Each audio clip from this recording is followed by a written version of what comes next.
ಆದಿಕಾಂಡ ಅಧ್ಯಾಯ 17. ಅಬ್ರಾಮನಿಗೆ 99 ವರ್ಷಗಳಾಗಿದ್ದಾಗ ಸರ್ವೇಶ್ವರ ದರ್ಶನವಿತ್ತು ಇಂತೆಂದರು.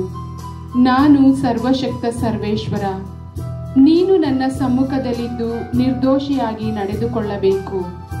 ನಿನ್ನ ಸಂಗಡ ನಾನು ಒಂದು ಒಡಂಬಡಿಕೆಯನ್ನು ಮಾಡಿಕೊಳ್ಳುತ್ತೇನೆ, ನಿನಗೆ ಅಧಿಕಾಧಿಕವಾದ ಸಂತತಿಯನ್ನು ಕೊಡುತ್ತೇನೆ ಎಂದರು. ಅಬ್ರಾಮನು ಅಡ್ಡಬಿದ್ದು ಸಾಷ್ಟಾಂಗ ಪ್ರಣಾಮ ಮಾಡಿದನು. ದೇವರು ಅವನಿಗೆ, ನಾನು ನಿನಗೆ ವಾಗ್ದಾನ ಮಾಡಿ ಹೇಳುತ್ತೇನೆ, ನೀನು ಅನೇಕ ರಾಷ್ಟ್ರಗಳಿಗೆ ಮೂಲ ಪುರುಷನಾಗುವೆ. ಇನ್ನು ಮುಂದೆ ನಿನಗೆ ಅಬ್ರಾಮ ಎಂಬ ಹೆಸರಿರುವುದಿಲ್ಲ. ನಿನ್ನನ್ನು ನಾನು ಅನೇಕ ರಾಷ್ಟ್ರಗಳಿಗೆ ಮೂಲ ಪುರುಷನನ್ನಾಗಿ ನೇಮಿಸುವುದರಿಂದ ನಿನಗೆ ಅಬ್ರಹಾಮ ಎಂಬ ಹೆಸರಿರುವುದು.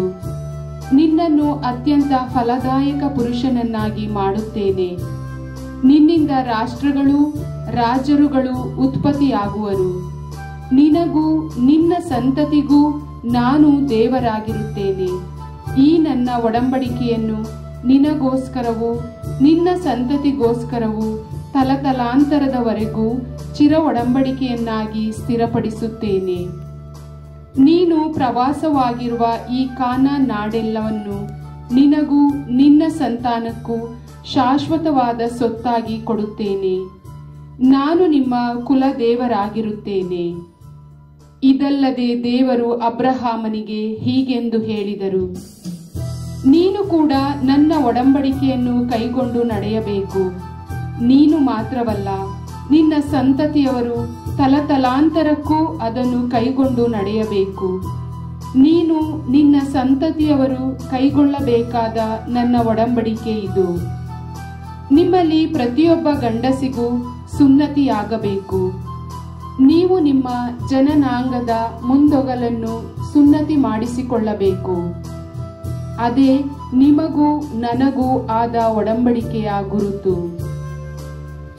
ಎಲ್ಲ ತಲಾತಲಾಂತರಗಳಲ್ಲಿ ನಿಮ್ಮಲ್ಲಿರುವ ಪ್ರತಿಯೊಂದು ಗಂಡು ಮಗುವಿಗೂ, ಜೀತಗಾರರಿಗೂ, ಮನೆಯಲ್ಲಿ ಹುಟ್ಟಿದ ಅಥವಾ ಅನ್ಯರಿಂದ ಕ್ರಯಕ್ಕೆ ಕೊಂಡುಕೊಂಡವರಿಗೂ 8 ದಿನಗಳ ವಯಸ್ಸಾದಾಗ ಸುನ್ನತಿ ಮಾಡಿಸಬೇಕು. ಮನೆಯಲ್ಲಿ ಹುಟ್ಟಿದವನೇ ಆಗಿರಲಿ, ಕ್ರಯಕ್ಕೆ ಕೊಂಡುಕೊಂಡವನೇ ಆಗಿರಲಿ, ಪ್ರತಿಯೊಬ್ಬನಿಗೂ ತಪ್ಪದೆ ಸುನ್ನತಿಯಾಗಬೇಕು.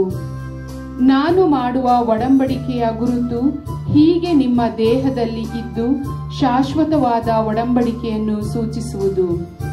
ಸುನ್ನತಿ ಮಾಡಿಸಿಕೊಳ್ಳದ ಗಂಡಸು ನನ್ನ ಒಡಂಬಡಿಕೆಯನ್ನು ಉಲ್ಲಂಘಿಸಿದವನಾದ ಕಾರಣ ಅವನು ಕುಲದಿಂದ ಬಹಿಷ್ಕೃತನಾಗಬೇಕು.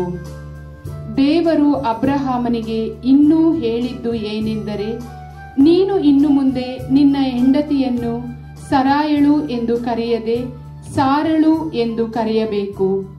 ನಾನು ಆಕೆಯನ್ನು ಆಶೀರ್ವದಿಸಿದ್ದೇನೆ. ಆಕೆ ನಿನಗೊಬ್ಬ ಮಗನನ್ನು ಹೆರುವಳು. ನನ್ನ ಆಶೀರ್ವಾದ ಪಡೆದ ಆಕೆ ರಾಷ್ಟ್ರಗಳಿಗೆ ಮಾತೆಯಾಗುವಳು. ಆಕೆಯಿಂದ ರಾಷ್ಟ್ರಗಳು ರಾಜರುಗಳು ಉತ್ಪತ್ತಿಯಾಗುವರು. ಅಬ್ರಹಾಮನು ಅಡ್ಡಬಿದ್ದು ಸಾಷ್ಟಾಂಗ ಪ್ರಣಾಮ ಮಾಡಿದನು. ಆದರೆ 100 ವರ್ಷದವನಿಗೆ ಮಗ ಹುಟ್ಟುವುದುಂಟೆ? 90 ವರ್ಷದವಳಾದ ಸಾರಳು ಹೆತ್ತಾಳೆ ಎಂದು ಅಬ್ರಹಾಮನು ಮನಸ್ಸಿನಲ್ಲೇ ನೆನೆದು ನಕ್ಕು ದೇವರಿಗೆ, ಇಷ್ಮಾಯೇಲನು ಇದ್ದಾನಲ್ಲವೇ, ನಿಮ್ಮ ಸಮ್ಮುಖದಲ್ಲಿ ಅವನು ಬಾಳಿದರೆ ಸಾಕಲ್ಲವೇ ಎಂದನು.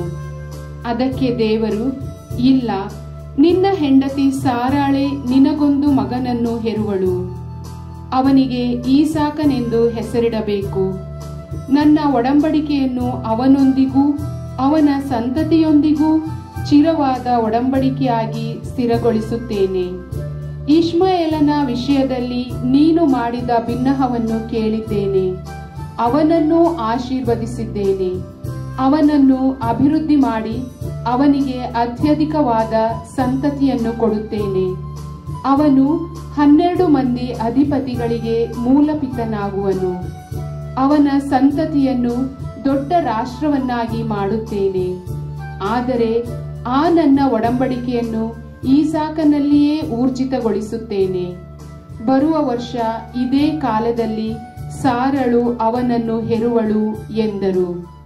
ಇಷ್ಟನ್ನು ಮಾತಾಡಿ ಮುಗಿಸಿದ ಮೇಲೆ ದೇವರು ಅಬ್ರಹಾಮನಿಂದ ಅದೃಶ್ಯರಾದರು. ಅದೇ ದಿನದಂದು ಅಬ್ರಹಾಮನು ದೇವರ ಅಪ್ಪಣೆಯ ಪ್ರಕಾರ ತನ್ನ ಮಗನಾದ ಇಷ್ಮಾಯೇಲನಿಗೂ ತನ್ನ ಮನೆಯಲ್ಲಿದ್ದ ಎಲ್ಲ ಗಂಡಸರಿಗೂ ಮನೆಯಲ್ಲಿ ಹುಟ್ಟಿದ ಹಾಗೂ ತಾನು ಕ್ರಯಕ್ಕೆ ಕೊಂಡುಕೊಂಡ ಜೀತದಾರರಿಗೂ ಸುನ್ನತಿ ಮಾಡಿಸಿದನು.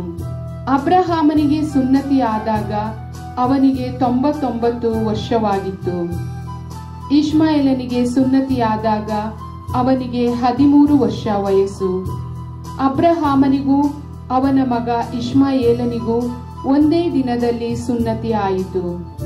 ಅವನ ಮನೆಯಲ್ಲಿದ್ದ ಗಂಡಸರೆಲ್ಲರಿಗೂ ಮನೆಯಲ್ಲಿ ಹುಟ್ಟಿದ ಹಾಗೂ ಅನ್ಯರಿಂದ ಕ್ರಯಕ್ಕೆ ಕೊಂಡುಕೊಂಡಿದ್ದ ಜೀತದಾರರಿಗೂ ಅವನೊಂದಿಗೆ ಸುನ್ನತಿಯಾಯಿತು. ಪ್ರಭುವಿನ ವಾಕ್ಯ.